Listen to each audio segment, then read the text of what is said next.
Welcome back, and let's see through some bullshit.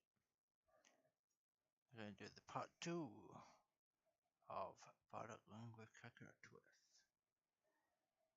So there's gonna be a lot of inconsistencies or power levels everywhere. So just like be warned. So I'm gonna have to search all out. Loads of tabs.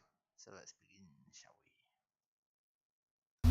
Welcome back to Deedz, and this is part 2 of a what if Bardock went to Earth with Goku or Kakarot.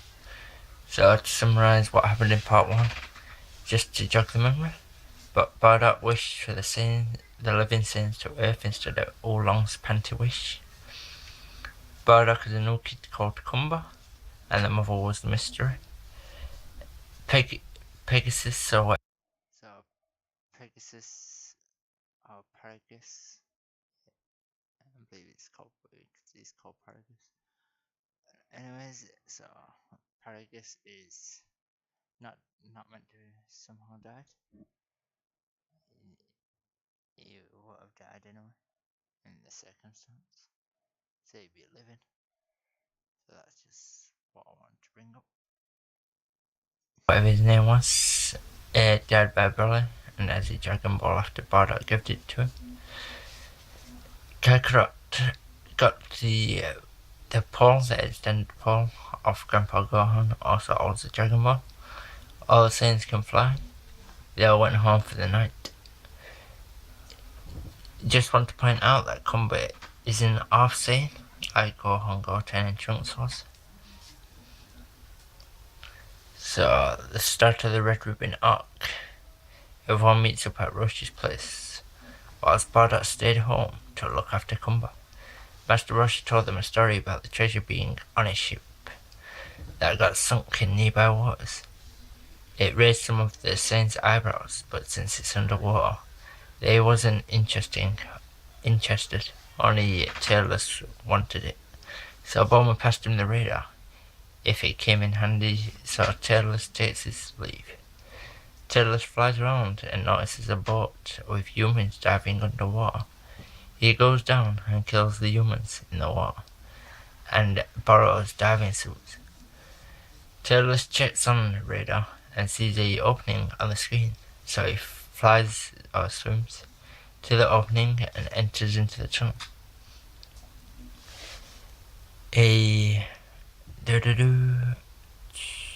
Open into the tunnel of booby traps, then fighting Pirate Robot. It proved troublesome. Eventually ran around the corner, charged up a blast, and waited. So the robot came, then Tailless blasted the head straight off. Then followed the radar to a water area. On the other side, he saw a statue and 3 chests, gold, silver, and tin. The statue moved and summoned swords. I just want to say that all the same power levels and even Krillin is in the thousands. So pretty much everyone in the Dragon Ball saga is pretty much useless or they're very under the power. They're not even in the thousands. They're still in the low. Not even, some of them are under 100 and so on. And they're not even over 400 people in the Dragon Ball saga, meaning the villains. We could always have a check, but I'll check it when the time comes.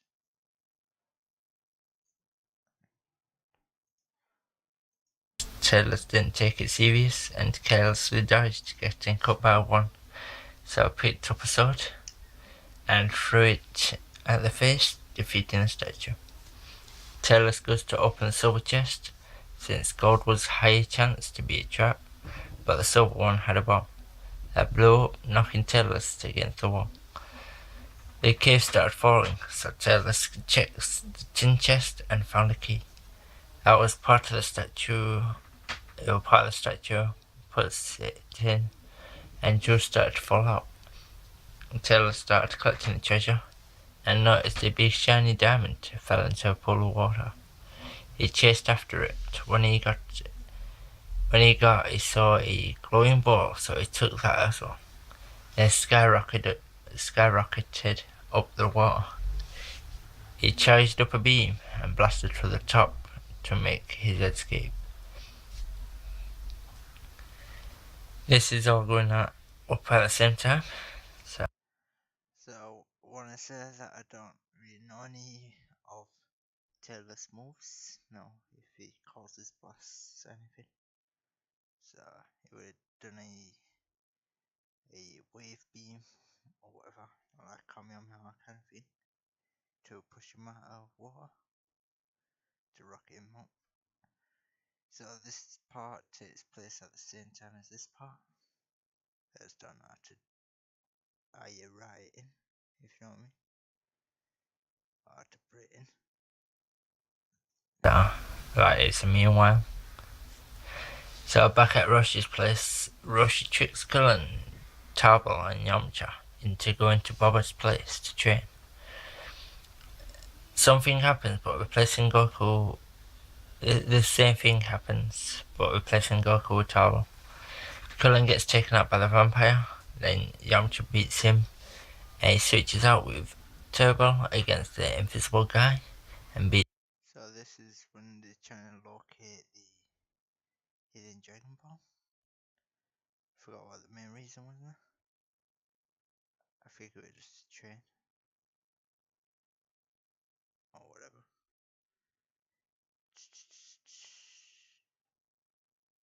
Yeah, the chains. Yeah, it's chain. So yeah. beats him. Yamcha versus the mummy and loses. Tarbell and Pa versus the mummy. Pa turns into a scissors. Tarbell starts cutting the mummy's cloth. It was a plain fist fight with Tarbell winning. Tarbell versus the Devilman, with Tarbell's dodges the slow beam called Devilman Beam. But after...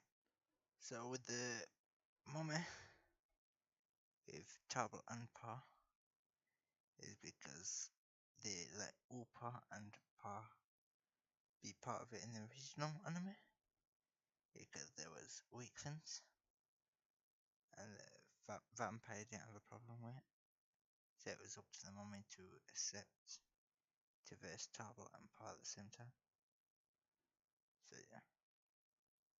And that wasn't mentioned, but Vega beats him Yamcha versus the mummy and loses. So yeah. He would lose to the mummy. Like it does in the anime. So with Tarbell with a bit of damage from the vampire cover. So the mummy would have most likely accepted both of them at the same time. His Pa is weak anyway. After Devilman explained what happened, Tarbell accepted the challenge and stood there.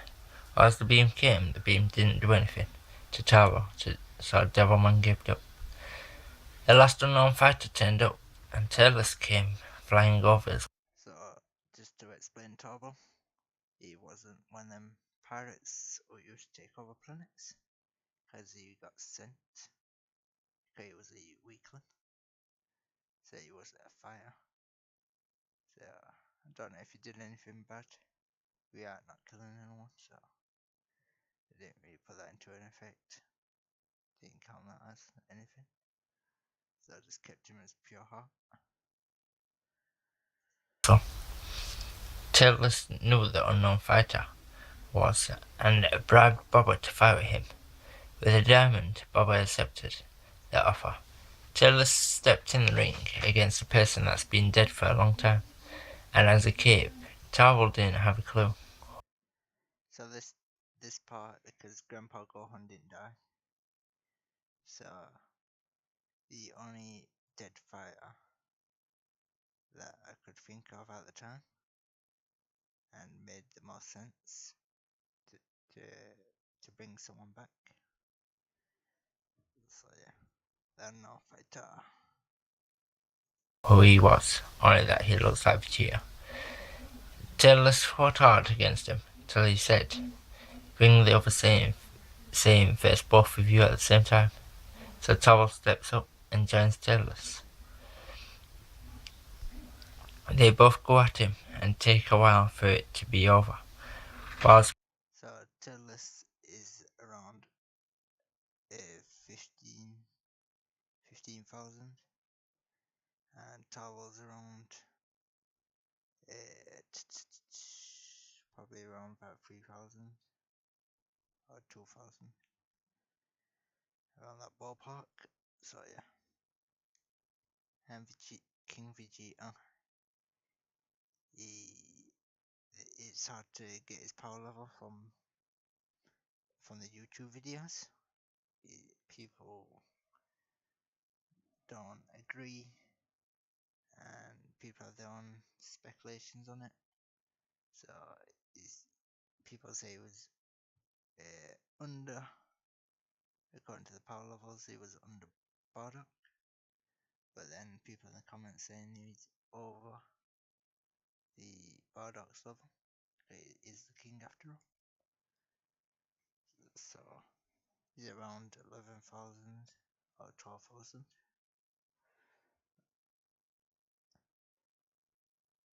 Krillin and Yamcha jaws the dropping. I was watching the three going at it. At the end, they charged up their blast, but Tabo and the other guy was pausing doing a garlic gun. This surprised the other person. So when Key Blast met in the middle, Tailors and Tabo blasts were running until the other guy made a barrier to shield the blast. So the shield to blast is from a fan-made thing. I forgot what it's called, and I couldn't find it again, so I couldn't actually look into it. But anyways, the fan-made thing was with King Vegeta and Bardock being revived from somehow, and showing Vegeta and Kakarot better moves on ability. So the ability for Vegeta was to deflect blasts away from it without taking any damage. So that's the shield. And then gave up. The unknown fighter revealed himself and gave off a speech that he was the king of the Saints. So Tabo showed respect whilst Tailors So that's just a throwback to Vegeta saying he's the Prince of the Saints, or Prince of all Saints. So yeah. turned his back. King Vegeta and Tabo talked and wanted to learn the shield move. King Vegeta passed Tabo a gift to give to Vegeta. Then King Vegeta disappeared. Tabo and Tailors fills in the gaps with Krillin and Yamcha. This part to be continued later. With two Dragon Balls at Roshi's place, the Red Ribbon Army makes a move from General Blue's base.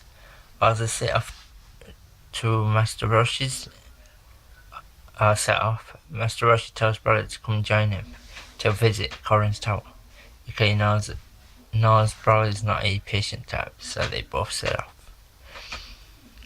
General Blue takes a stealth approach, using his special powers to enhance objects on the ropes, turning from yellow to blue, and having a mind of their own, moving like snakes around the island, eventually tying everyone up: Nappa, Vegeta, Raditz, Kakarot, Bulma, and Gohan. They moved them outside and found the Dragon Ball when it rolled out of Kakarot's clothes. General Blue told his commander to go after Master Roshi.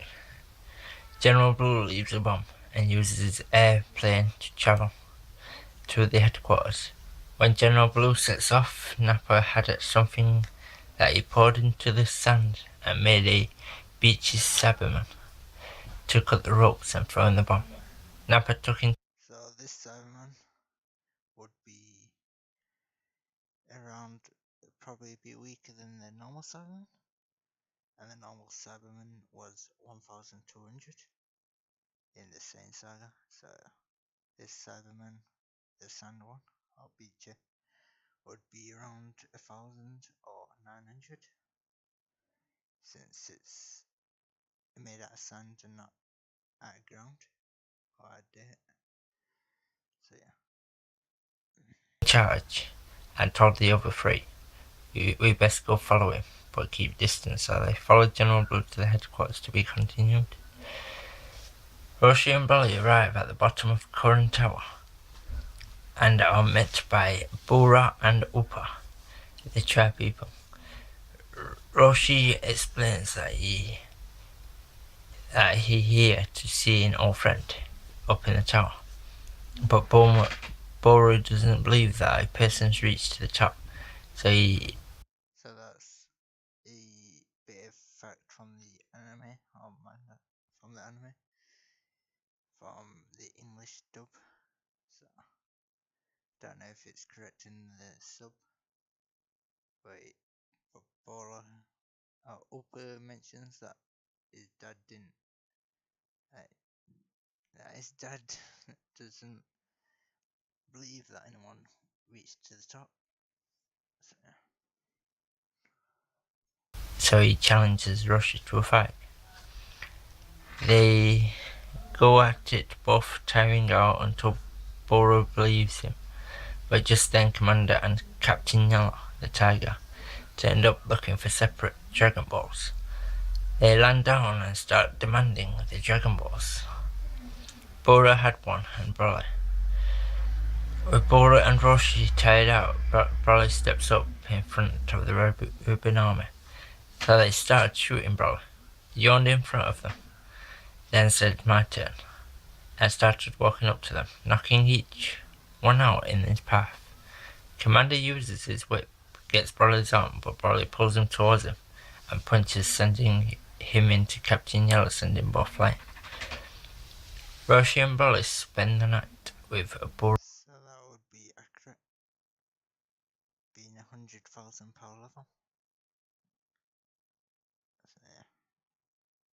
Oh, he's around 80. No, he's around 90 to 95,000 for losing the tail. So still be accurate anyway. So yeah, let's keep going. Bora and Upa. They meditate for a bit, even Broly, but then he broke out in a sweat and said it was done and stormed out. The next morning, Bora gave them a bit of food to climb the tower, and so they began to climb up. Roshi was taking it easy whilst Broly was kept getting hit by his memories of when he was young on Planet Vegeta. When they got to the top, Broly looked into the jar and saw King Vegeta stabbed him in the past. Then looked in the present and saw himself up. And in the future, saw I remember when he saw himself, meaning he was all by himself and no one was around him. everyone standing near him with a smile. Kurama explained the jars and told them to come up. Roshi talked with the Curran first to not go soft on Broly, so Curran agreed to. So began Broly's training for the Mystic War. One of the Red Ribbon Army colonels tracked down a Dragon Ball called Violet and headed towards the HQ. Nappa, Vegeta, Raditz, and Kakarot followed General Blue to the headquarters without being noticed and entered the building. Nappa and Vegeta liked the look of the place, so they wanted to keep it intact. They got caught by cameras whilst taking out a few guards. The alarm went off, so they splitted up in two-man teams. Raditz and Kakarot ran up to the biggest tower in the. I don't know what that's meant to say. So Colonel Violet was going for the safe and robbing. I still don't know what that's meant to say. Combustion, probably. Waste tower and still not probably be a typo. Combining two words into one. In the place. After she did, she saw a familiar face from past her, that she's seen him before and remembers. So she heads out to Rosh's. Nappa and Vegeta are trying with the guards until General Blue pops out and gets serious. He freezes Nappa in place and takes on Vegeta, thinking he was the weaker. So General Blue has like paralyzing. Oh, he has a paralyzing tongue. I think no, it's paralyzing eyes.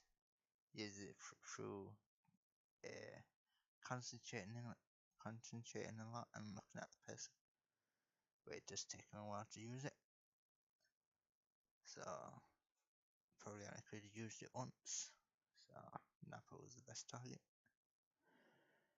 since he babbles on too much. So he would have enough time to get him. One, but Vegeta's son put him in place. Looked like a waffle after the key blasts, going straight through him. Raditz and Kakarot charging through and made it to General Black whilst Red was in the elevator. Raditz and Kakarot was an equal fight since Kakarot didn't go up Curran's tower. General Black's kicked both of them out of the. So was this Raditz and Kakarot was an equal fight? So I'm using the anime Goku probably, I think. So this wouldn't be an equal fight whatsoever. So Raditz is around what it would have been 1,200 in the same saga. So since he's a kid, said he was about 1,000. But with all this training and training against Kakarot and all that, Kakarot's 5,000, so he'd be around 7. It'd probably be 9,000 Raditz. So yeah. So it's not gonna be an equal fight whatsoever. Be a one-sided match. The window. Then the room comes down. All three survive it. Black enters first and shoots Red because he wants to wish for a bit more inches or be a giant. It's not clear in the show. General Black promotes himself to Commander Black, and the 3 Dragon Balls roll to his feet. That's when Kakarot and Reddit enters. Commander Black jumps into a mech suit, knocks both through the wall. Commander Black jumps through the roof and starts aiming a missile at them. He shoots and thinks he's killed them now. He got attention of Vegeta and Nappa, and that is damaging the buildings. They join the fight. They rip off the arms and legs of the mech. Then Commander Black tries to flee, but just then Vegeta and Nappa charge up, sends key waves, taking out Commander Black. After victory, 3 Dragon Balls came falling down. Goku, Raditz and Vegeta grabbed one. Vegeta then stated that his building is his took down. So with me, their headquarters is a good place, or it's a big place what's isolated. So I thought it would be good to actually include it into the story. But anyways, get tongue tied or get wrapped up in stuff. So it makes it hard to get Vegeta or Nappa to do anything when they're like separated and living apart or far away. It just makes it a lot harder. I don't know why I do it. Fancy. I always fancy doing it. This is a habit in my wife's. So yeah. The Red Ribbon Army flag and made his own. Nappa stayed with Vegeta. Raditz and Goku heads back to Roshi's. So this is back at Bobby's place, or whatever her name is, the one with the crystal ball. So Taro noticed the Dragon Ball on Taylor's. So Taylor says the radar pointed towards it, but it wasn't showing anymore. So they asked Baba where was the location of the ball. So the ball revealed Broly with Current, Bora, Goku and Raditz, Vegeta and Taylor's, but the seventh was travelling in a car, concealed by Pilaf gang. So Turbo, Killer and Taylor's went looking, while Yamcha stayed since he couldn't fly. Taylor's found the car and stopped it. Pilaf gang thought it was Kakarot, so they acted foolish until Taylor spoke in a demeanor that caught their attention, with Taylor charging a small beam in his hand, demanding them to hand it over. Instead of killing them, he sent it towards a boulder, making a hole straight through. This caught the eye of Turbo and flew in the direction and joined Taylor's. So Pilaf handed the ball over to Turbo instead of Taylor's.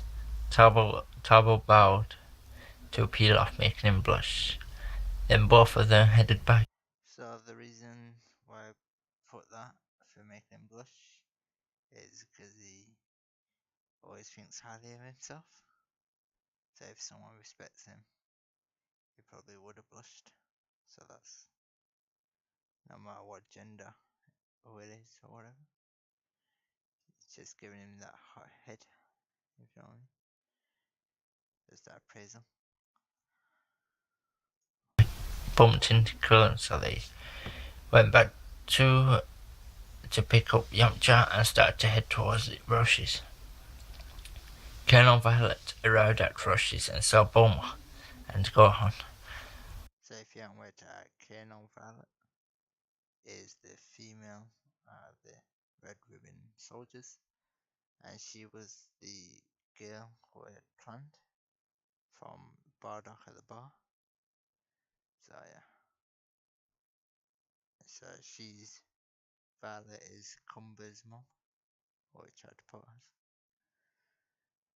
Yes, there was not many I could actually put there, to be honest.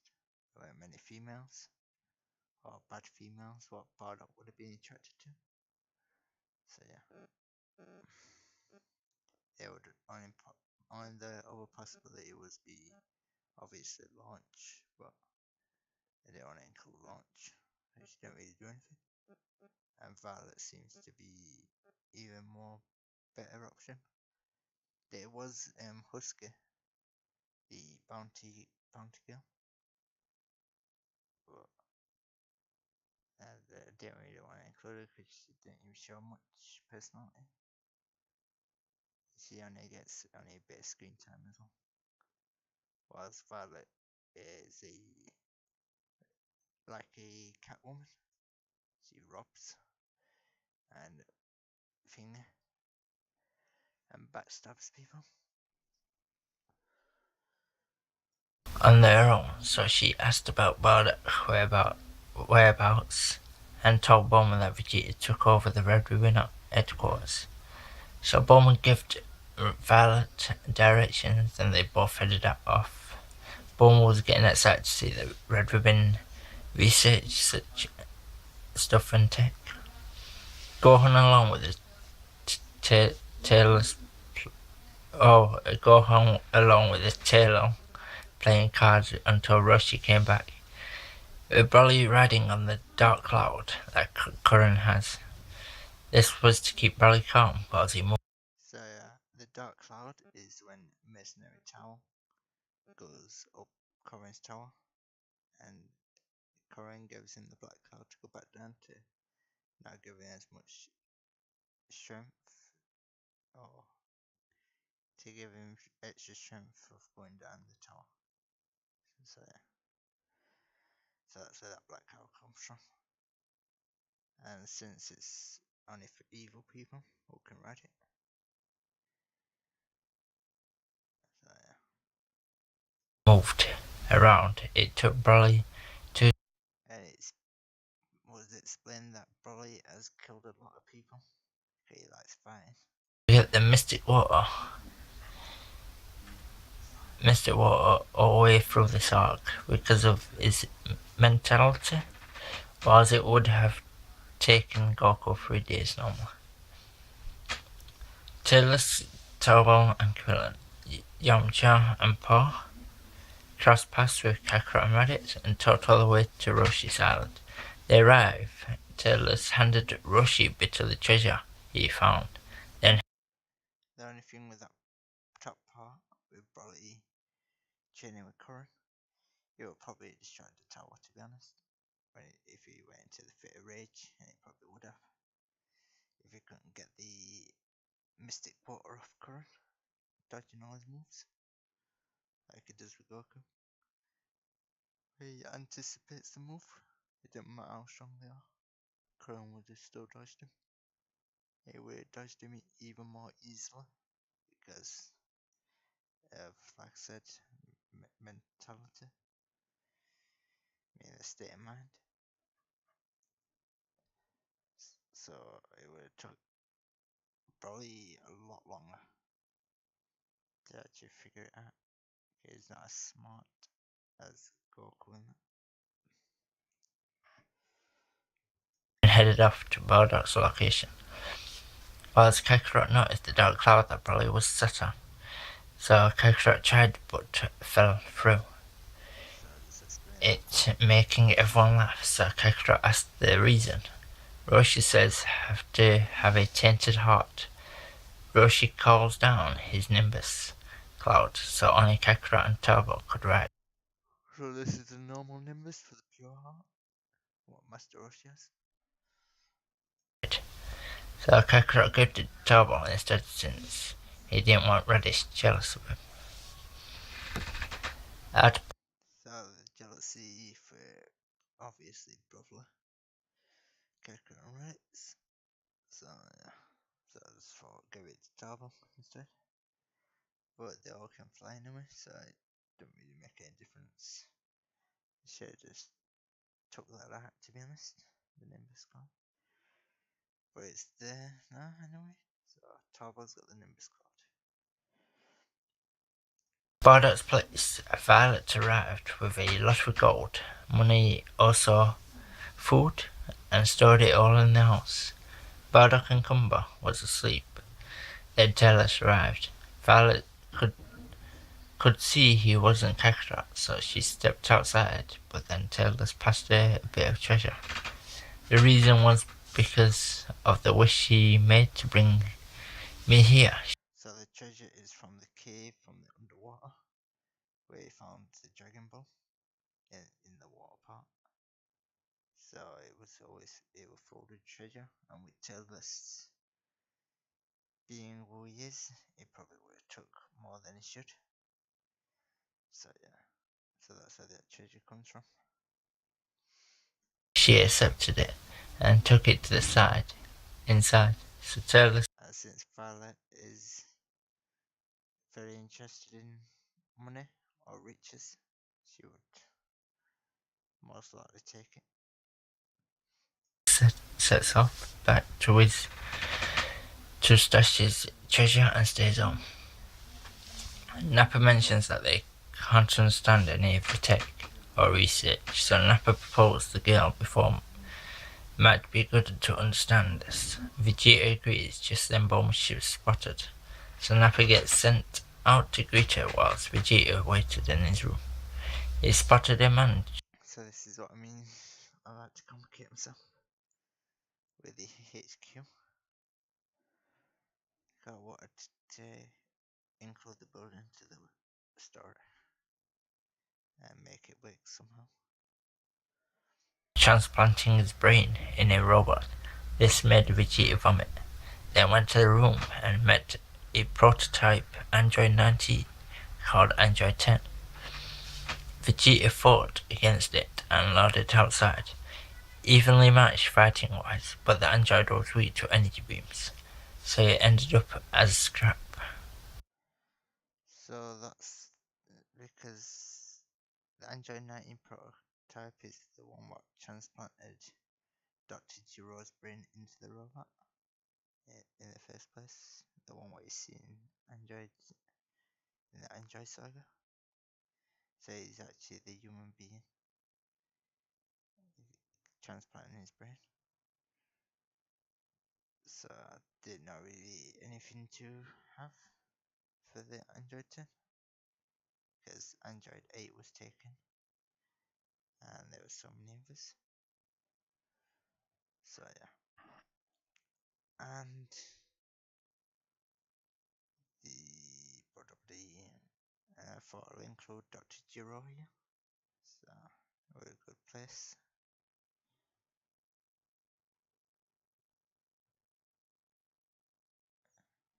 And the energy beam thing because I thought the prototype wouldn't have the absorbs to absorb energy.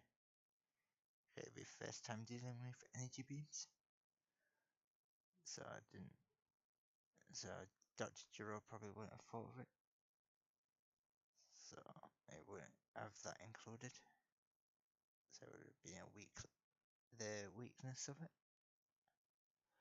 So yeah. Nappa and Bulma meet up with Vegeta. Bulma wandered around the base, exploring and reading all the data, and found the factory part that was making the dino caps, so she altered it, turning into a capsule cup, and understanding how androids are made, so that she makes the android of her own for Yeah, you understand the androids are they're just robots, aren't they?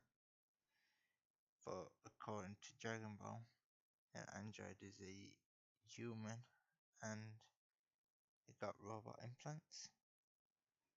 But right here, when I mean the android, I just mean a robot. There's no human function whatsoever. It's just metal stuff. So yeah, just wanted to clarify that part.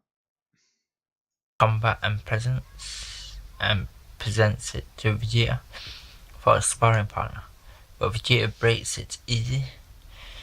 But then he says if you can create a gravity training chamber, then you can stay. So Bulma takes one of the buildings and starts working on it.